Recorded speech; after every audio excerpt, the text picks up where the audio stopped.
Programme aujourd'hui, les pompiers en formation au zoo, Ruby et Kikori en training, Et voilà, petit bout de nez. et enfin, travail et jeu chez les otaries. Les sangles plates pour aller sous l'animal, pour éviter de le blesser. Atelier de formation pour le groupe animalier des pompiers du Loir-et-Cher. Baptiste, pompier volontaire et soigneur de la savane, coordonne la journée. On a fait un exercice de relevage de grands herbivores que nous on adapte pour les rhinocéros, girafes, éléphants, hippopotames si on avait besoin en zoo, qu'eux peuvent adapter en intervention s'il y avait un cheval d'embourbé, une vache d'embourbé ou quoi que ce soit d'autre. Suite du programme avec François Grenier au vivarium. Les pompiers sont de plus en plus souvent appelés à récupérer des nacs, nouveaux animaux de compagnie, abandonnés par leurs propriétaires, en particulier des reptiles. Ils doivent donc connaître les spécificités de chaque espèce. Donc là, on est sur un animal qui est de 5 à 6 mètres, avec les dents d'1 cm à 1,5 cm, et accessoirement, il a 3 rangées de dents. Donc s'il doit se passer quelque chose, c'est un moment intense à vivre. Niveau sensation, on est sur morsure de chien, gros chien déjà. Donc à savoir, pour donner un peu l'idée de la puissance d'un animal comme ça, un biceps, 20-25 cm, vous voyez ce que vous arrivez à lever avec un bras, biceps de 5 mètres. Voilà. Là, elle est plus pas en mode agressif ou quoi que ce soit, au contraire, là, elle est juste, c'est un arbre qui bouge. Donc, quand vous entendez, pareil, la légende du serpent cruel, méchant et agressif, bah, vous l'avez vu en capture, hein. Elle s'est réveillée, elle avait des mouvements rapides. On s'en fout maintenant, elle s'en fout. Elle fait gaffe à pas tomber, quoi, c'est tout. Par contre, je tiens à confirmer, c'est des animaux 100% non domestiques. Ça peut faire 10 ans que je m'en occupe, si elle décide de me péter la gueule, c'est aujourd'hui qu'elle le fera. Mais elle le fera pour une raison. Dans le sens où je sentirai la nourriture, j'aurai des gestes trop rapides, agressifs. Non, c'est mon oreille. Quand vous avez ce type d'animal qui est là-dessus, dans les faux plafonds, et qui a serré, bah vous partez avec le faux plafond. Hein. Parce que là, moi, je ne peux pas bouger les bras. Hein. Alors, on va pas... S'il y en a des volontaires, je ne suis pas du tout contre. Il faut la laisser faire, hein. Par contre, faut pas... Passons à la pratique. Les pompiers du groupe animalier du Loir-et-Cher réalisent une vingtaine d'interventions chaque année. Et François arrive à dédramatiser la situation. On est sur un animal venimeux, type vipère, avec un petit crochet, toujours ma petite boîte transparente. Bonjour madame, il est où? Je l'ai vu dans le salon à tel endroit. Bon, bah, on retourne un peu le salon, on voit l'animal. Je suis à distance de bras, distance de crochet. Elle fait 40 cm. Hein. Elle va pas me viser la jugulaire à 2 mètres. Hein.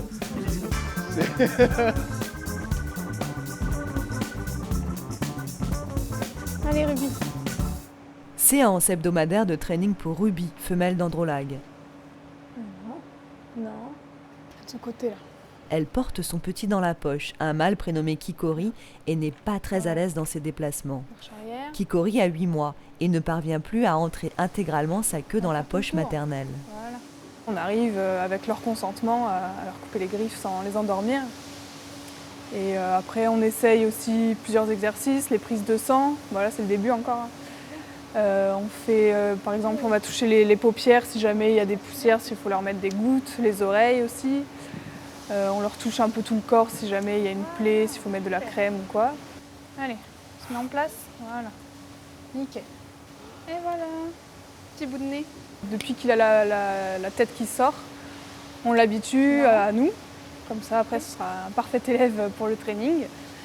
Et on lui donne un petit bout de pain, comme ça il s'habitue à la nourriture aussi solide. C'est une voleuse, Ruby. Rends-moi ça. C'est curieux, mais pas trop téméraire quand même, quoi. Ça veut voir, mais ça a vite peur quand même. C'est très méfiant. Ruby. Et ouais, après, ça dépend des individus quand même. Tiriki, le mâle, le papa de Kikori, justement, est vraiment très curieux. Il vient tout sentir. Il aime la nouveauté, quoi. Que Ruby, peut-être un petit peu moins, elle va être un peu plus sur ses gardes, quoi. Fini ma Ruby. Je n'ai plus. Allez, on dit bonjour. Oui, on dit bonjour, c'est très très bien encore. Et voici nos 4 otaries en plein travail. À gauche sur l'image, Paco, le seul mâle, est le plus peureux. Paco, câlin. Il a souvent besoin d'être rassuré. Cali, ta cible.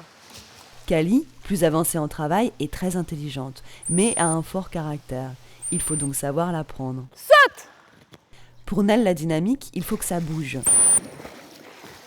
Toi, tu décolles, ma chérie. Elle veut être la chef du groupe malgré son jeune âge. Et enfin, Djéa, la soumise, aime le contact avec ses soigneurs. Nel, Djéa, Kali, Paco. On reste. Ces otaries ont entre 2 et 4 ans. Elles sont entraînées 2 ou 3 fois par jour. C'est notre rôle de leur donner du plaisir en travaillant. Tu peux pas entraîner des animaux sur des exercices trop compliqués si à côté tu n'as pas un climat vraiment proche avec ton animal, vraiment de confiance et tu partages pas ton temps de travail avec ça et le jeu et les caresses et tout ça. La journée s'articule donc aussi autour de séances de jeu où chaque soigneuse s'occupe d'une otarie.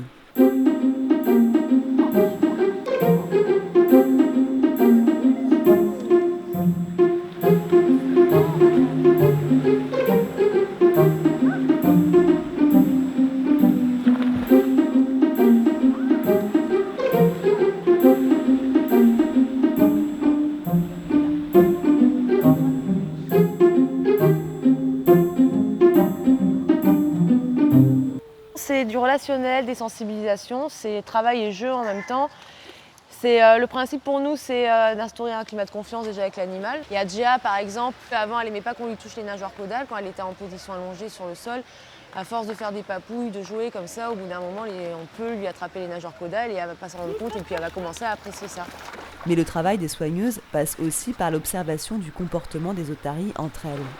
Nous, ça nous explique pourquoi, quand on les met à 4, il y a telle ou telle chose qui ne va pas, pourquoi ils se chamaillent, parce qu'on voit qu'il y a des interactions. Et forcément, quand on les met en position de travail, ça reste naturel chez eux, il va y avoir encore des bagarres, la dominance l'un sur l'autre. Donne, Paco, donne à Kali. Oui, Paco, très bien, Djéa, encore. Kali et Nel Encore. seront les prochaines stars du spectacle L'Odyssée des lions de mer, qui débutera au printemps. Nous les reverrons donc bientôt, présentant au public des numéros inédits.